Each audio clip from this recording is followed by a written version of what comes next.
memaksimalkan niat. Ini banyak orang luput dari masalah ini. Beranjak daripada hadis Nabi SAW, teman-teman bisa renungi hadis ini ya. Hadis yang sahih diriwayatkan Anas ibn Malik radhiyallahu anhu, beliau berkata, kami pernah pulang dari perang Tabuk bersama Rasulullah SAW dan beliau bersabda, inna aqwaman khalfana bil Madinah, inna aqwaman khalfana bil Madinah ma salakna syi'ban wala wadiyan illa wahum ma'ana habasahumul udhur. Ketahuilah ada beberapa orang di belakang kita di kota Madinah, mereka mengikuti kita di sisi pahala, padahal mereka di Madinah tidak ikut berperang. Setiap kita melewati celah-celah gunung dan tidak pula lembah, kecuali mereka akan ikut bersama kita doa dari sisi pahalanya. Karena orang jihad setiap langkahnya ada pahalanya. Karena mereka tertahan dengan uzur. Dalam riwayat itu, riwayat Bukhari, dalam riwayat Abu Dawud, kata Nabi SAW, laqad taraktum bil madinati aqwaman masirtum masirah. Sesungguhnya kalian telah meninggalkan beberapa orang di Madinah yang tidak kalian melangkah sebuah langkah, wala anfaqtum min nafaqah, dan tidak ada uang yang kalian sedekahkan di jalan Allah, wala qata'tum min wadin illa wahum ma'akum fi, dan tidak juga kalian lewati lembah-lembah kecuali mereka akan bersama kalian dari sisi pahala. Qalu ya Rasulullah wa kaifa yakununa ma'ana wa hum bil Madinah. Bagaimana mereka, para sahabat bertanya, ya Rasulullah, bagaimana bisa mereka bersama mendapatkan pahala kita padahal mereka tidak ikut dalam jihad ini dan mereka dari kota Madinah? Kata Nabi SAW, habasahumul marad, sesungguhnya mereka tertahan karena penyakitnya, tapi niat mereka kalau mereka tidak sakit mereka akan ikut berperang. Di dalam riwayat yang lain sahih, hadis ini sahih di ghairihi, dari hadis Abu Hurairah radhiyallahu anhu dan diriwayatkan oleh Ibnu Majah, kata Nabi SAW, innahum yub'atsun nasu ala niyatihim, sesungguhnya manusia akan dibangkitkan sesuai dengan niat-niat mereka. Jadi memang niat ini sangat berpengaruh, sangat berpengaruh. Renungi hadis ini. Hadis selanjutnya dalam masalah ini, kata Nabi SAW dari hadis Abu Qabsha al-Ammari radhiyallahu anhu, thalathatun uqsimu alaihinna wa uhaddithukum hadithan fahfadhuhu. Ada 3 perkara kata Nabi SAW di mana aku bersumpah atasnya. Artinya perhatikan baik-baik karena ini harus kalian jaga, jangan sampai luput. Dan aku akan menyampaikan dalam bentuk hadis, maka hafallah baik-baik. Ini wasiat Nabi SAW. Apa yang beliau katakan? Qala ma naqasa malu abdin min sadaqah. Hafal baik-baik dan amalkan, tidak akan pernah berkurang harta seorang hamba karena sedekah. Hitung-hitungannya orang kapitalis, kalau dia punya 100 ribu, dia keluarkan 10 ribu sedekah, maka berkurang, sisa 90 ribu. Itu pemikiran orang kapitalis. Kalau di sini di masjid masih ada yang berpikir seperti itu, harus dihapus malam ini. Karena konsep Islam tidak seperti itu. Kata Nabi SAW, hafal baik-baik, amalkan, tidak akan berkurang harta seorang hamba karena sedekah. Kalau hari ini anda kesedekahkan 10 ribu rupiah dari 100 ribu, Allah akan ganti di hari yang sama atau besoknya minimal 10 kali lipat. Jadi itu jenis investasi yang tidak akan pernah rugi. Ini poin penting. Kenapa banyak orang selalu hitung-hitungan dalam bersedekah? Karena dia pakai sistem kapitalis. Oh, kalau saya keluarkan maka kurang. Padahal sebenarnya tidak dalam Islam. Ini Nabi suruh hafal baik-baik. Lalu beliau mengatakan, wala dhulima abdun madhlamatun sabara 'alaiha illa zadahullahu izza. Dan tidak ada seorang hamba yang terzalimi, ada orang berbuat jahat sama dia, lalu dia sabar, dia enggak balas, dia digunjing, dia difitnah, dia disakiti, tapi dia tidak balas kejahatan dengan kejahatan, kecuali Allah akan tambah baginya kemuliaan dan kedudukan. Sabar atas gangguan orang. Jadi kalau sudah ada yang ganggu anda, fahami baik-baik dan hafal dari Rasulullah SAW. Oh, berarti kalau saya sabar di masalah ini, di ujungnya ini ada satu tingkatan yang Allah akan kasih. Ada kedudukan. Jadi jangan malah emosi. Ini konsepnya. Wasiat Nabi SAW, disuruh jaga. Kemudian kata Nabi SAW, wala fatah abdun baba mas'alatin illa fatahallahu alaihi baba faqrin.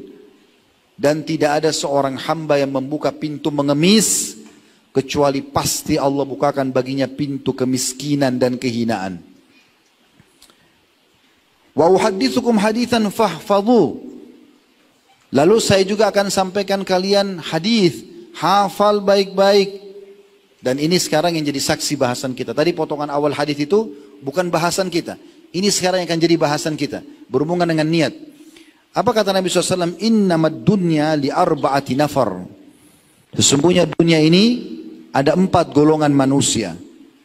Yang pertama beliau mengatakan, abdun razaqahullahu malan wa ilman fahuwa yattaqi fihi rabbah. Seseorang hamba yang Allah lapangkan ilmu yang luas, ilmu agama dan harta yang melimpah. Lalu dia bertakwa kepada Allah padanya. Wa yasilu fihi rahimah. Dia cuma cari sumber halal, dia juga sibuk dengan bersedekah dan dia melanjutkan hubungan silaturahim dengan hartanya itu, membantu kerabatnya. Wa ya'lamu fihi wa ya'lamu lillahi fihi haqqa. Dan dia tahu Allah punya hak di situ, ada zakat malnya. Fahadha bi afdalil manazil. Ini orang yang paling baik, tertinggi derajatnya dari manusia, hafal baik-baik, orang yang Allah berikan ilmu dan harta. Berarti dari poin ini teman-teman, kita dianjurkan agar memohon kepada Allah dijadikan orang yang pintar dan kaya. Dan tidak ada dalam Islam menjadi orang bodoh dan miskin, tidak ada. Kalau ada yang hadir mengatakan, Ustaz saya masih miskin, masa Ustaz nyinggung seperti itu? Saya bukan menyinggung, saya sedang menyampaikan kepada anda wasiat Nabi agar anda hafal. Anda disuruh berkembang, maju, bergerak. Pepatah bahasa Arab mengatakan, fa inna fi harakati baraka, taharrak, fa inna fi harakati baraka. Bergerak, produktif, karena semua itu akan ada berkahnya. Akan ada berkahnya. Dalam pepatah bahasa Arab yang lain, manjadda wajad. Siapa yang berusaha, dia akan mendapatkan hasil kerjanya. Dan pepatah bahasa Arab yang lain mengatakan jarrib ta'rif. Coba dulu baru kau ambil keputusan. Jangan belum mencoba, saya nggak mungkin bisa, saya nggak mungkin suka. Nggak ada dalam Islam itu. Kita coba dan jadikan mulahnya berdoa kepada Allah. Bilang, ya Allah, karuniakanlah kepadaku ilmu dan harta. Tambah lagi doanya, dan jadikan aku menghabiskan keduanya di jalanmu. Karena kalau ada orang punya ilmu tapi tidak diamalkan, percuma, akan jadi ancaman bagi dia di akhirat. Akan jadi dosa. Dia tahu haram tapi dia diam, biarkan orang melakukannya, tidak boleh. Atau dia punya harta dia nggak sedekahkan, dia bakhil, maka jadi berdosa. Jadi kita harus menghabiskan keduanya. Punya ilmu sibuk mengajarkan kepada orang, dan punya harta sibuk bersedekah. Ini kedudukan yang paling tinggi. Lebih dalam kita bahas golongan kedua. Ini yang saya ingin titik beratkan, berhubungan dengan bahasan kita, golongan kedua. Wa abdun razaqahullahu ilman walam yarzuqhu malan fahuwa sadikun niyah.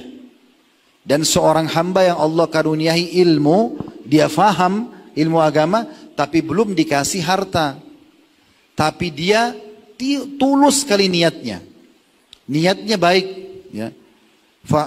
Yaqulu, dia berkata dengan niatnya, lau anna li malan la amiltu bi amali fulan. Kalau saya dikaruniai juga harta, saya akan buat seperti fulan. Tadi kelompok pertama, dia kan punya ilmunya. Si fulan ini yang pertama bangun masjid 10, bolak-balik pergi haji, bantu orang miskin. Kelompok yang kedua ini, dia lihat, dia juga pengen sekali melakukan, tapi nggak ada uangnya. Bagaimana caranya supaya dia bisa mendapatkan pahala sama dengan kelompok pertama yang sudah bangun 10 masjid, yang sudah setiap hari berikan makan orang miskin, selalu bersedekah, bolak-balik pergi haji dan umrah. Kata Nabi SAW, dia berkata kelompok kedua yang punya ilmu tapi tidak punya harta, lau anna li malan, kalau Allah berikan saya harta juga, la amiltu bi amali fulan, maka saya akan berbuat seperti orang itu. Fahuwa biniyatihi, maka dia dengan niatnya, niat tulusnya tadi, fa ajruhuma sawa, pahalanya sama. Cerdas gak ini? Cerdas. Karena kita tidak mampu bangun 10 masjid, kita tidak mampu bolak-balik berhaji dan umrah, kita tidak mampu bantu setiap hari orang miskin, karena kita nggak punya harta. Tapi karena tahu ilmunya, ini malam ini Anda sudah dengarkan ilmunya, maka tuluskan niatnya. Tapi ingat ya, ini akan didapatkan bagi orang yang tidak punya kemampuan, lalu dia pakai niat. Enggak berlaku kalau orang itu kaya, lalu dia bilang saya niat saja. Cukup dengan niat. Itu orang pergi haji, ya sudah saya juga niat haji. Padahal dia punya kemampuan, ini enggak dapat. Orang yang tidak punya kemampuan harta. Tapi dia ingin sekali. Dan ini teman-teman tarik kepada semua keadaan. Coba cerdas dalam faham ini ya. Kalau ada seorang ulama besar, Anda lihat di zaman Anda ini siapa ulama besar di dunia ini. Kita sama-sama melihat ada ulama besar siapa. Oh, ilmunya tersebar, buku-bukunya tersebar. Kita nggak mampu seperti dia. Dia sudah hafal Quran 30 juz, dia sudah banyak hafal hadis, dia sudah banyak tulis kitab. Kita baru mau belajar. Bisa nggak kita meraih derajat dia? Bisa nggak? Baru saya ajarin teorinya nih. Bisa. Niatkan dengan ikhlas. Ya Allah, kalau engkau karuniakan kepadaku kemampuan seperti dia, aku akan buat yang sama. Kita lihat di musim haji, jemaah haji lagi lewat pakai bus menuju ke asrama haji. Kita nggak ada duit mau pergi haji. Bisa nggak kita dapat pahala haji seperti mereka? Bisa. Masih 10 orang yang jawab bisa, yang lain masih ragu rupanya. Bisa. Makanya judul kita cara cerdas beribadah. Asal benar-benar kita nggak punya duit pada saat itu, tapi kita lihat orang ini pergi haji, enaknya orang ini pergi haji. Tulus antara Anda sama Allah saja, jangan dengarkan orang lain. Dengarkan orang lain bisa riak. Dengar niat saya ini ya. Nggak boleh itu. Jadi antara sama Allah, ya Allah, kalau seandainya kau karuniakan aku harta dan kesempatan, aku akan haji seperti mereka. Apa kata Nabi? Fahuma fi ajri sawa. Dua-duanya sama pahalanya. Coba bagaimana jelinya kita bisa menangkap pahala, ya? Karena niat kita. Makanya seorang salafus saleh berkata, aku berharap punya niat di seluruh amal saleh, walaupun aku belum mampu mengerjakannya. Walaupun aku belum mampu mengerjakannya. Coba tarik lebih jauh ini teman-teman. Coba jeli. Ini subhanallah, saya kadang-kadang kalau renungi kejadian ini ya, hanya saya berpikir perlu saya sampaikan dalam ceramah. Semoga bermanfaat gitu. Saya kadang-kadang kalau duduk merenung sendiri, saya berpikir sahabat-sahabat Nabi, bagaimana kedudukan mereka sekarang di sisi Allah. Abu Bakar, Umar, Uthman, Ali, Talha, Zubair radhiyallahu anhu ajma'in. Orang-orang yang satu jadi mertua Nabi, yang satu jadi anak mantu Nabi. Minimal mereka jadi sahabat Nabi, berperang bersama Nabi, tiap hari ketemu, makan sama Nabi. Kalau ada seorang alim ulama kita bersama dia saja, terus kita sudah gembira. Bagaimana dengan bersama Nabi SAW ini luar biasa. Pahala mereka sangat banyak gitu kan. Tapi kita tidak hidup di masa mereka. Bisa nggak pahala kita bersama sama dengan sahabat nanti di surga? Bisa. Innamal a'malu binniyat, semua sesuai dengan niat. Ya Allah, andai saja engkau hidupkan aku di masa nabimu, aku akan juga melakukan seperti mereka. Tapi ikhlas tulus karena Allah. Bukan mustahil hari kiamat Anda bersama bertetangga dengan Abu Bakar di surga. Ini kecerdasan dalam beribadah. Nabi SAW sudah berikan kaidahnya, makanya Nabi bilang, fahfadhu, hafal baik-baik ini. Ya. Lalu kata Nabi SAW, wa abdun razakahu malan. Golongan ketiga, seseorang hamba yang Allah kasih harta melimpah. Walam yarzukhu ilman yakhbitu fi malihi bighairi ilm. Tapi dia tidak dikasih ilmu. Dia enggak belajar agama, kaya raya tapi bodoh dalam agama. Ya. Lalu dia habiskan hartanya di dalam dosa, maksiat kepada Allah. Diskotik, bar, mabuk-mabukan, foya-foya, menjatuhkan orang, membunuh orang, segala macam. Wala yattaqi fihi rabbah. Dia sama sekali tidak takut kepada Tuhannya di harta tersebut. Wala yasilu fihi rahimah. Dia tidak melanjutkan hubungan silaturahimnya, enggak bantu kerabat-kerabatnya yang susah. Wala ya'lam lillahi fi haqqa. Dia tidak pernah mau tahu haknya Allah di harta itu, tidak pernah keluarin zakatnya. Fahadha bi akhbathil manazil. Ini kedudukan yang sangat buruk. Golongan ketiga. Yang keempat, yang terakhir ini yang paling buruk. Wa abdun lam yarzukhum Allahu malan wala ilman fahuwa yaqul. Seorang hamba yang tidak punya harta, tidak juga punya ilmu. Sudah miskin, gak mau juga belajar agama, bodoh. Lalu uniknya dia bilang apa? Lau anna li malan la amiltu fihi bi amali fulan, fahuwa biniyatihi fawizruhuma sawa. Dia lihat golongan ketiga, lalu dia bilang, yang tadi yang kaya raya tapi tidak punya ilmu, lalu dihabisin hartanya di dosa. Lalu dia mengatakan, kalau saya punya juga sama harta, saya buat sama seperti dia. Maka kata Nabi SAW, dosanya sama. Dia nggak bangun diskotik, dia nggak bangun bar, dia nggak mabuk-mabukan, dia nggak nipu orang, dia nggak bunuh orang. Tapi dia niat, kalau dia juga dikasih kekayaan sama dengan orang kaya itu, dia akan buat yang sama. Maka sama dosanya. Hati-hati. Jadi kita jadi golongan yang pertama atau minimal yang kedua. Minta Allah berikan harta dan ilmu. Kalau tidak bisa, minimal perdalam ilmu agama. Karena dengan faham agama, kita bisa raih semuanya dengan niat kita.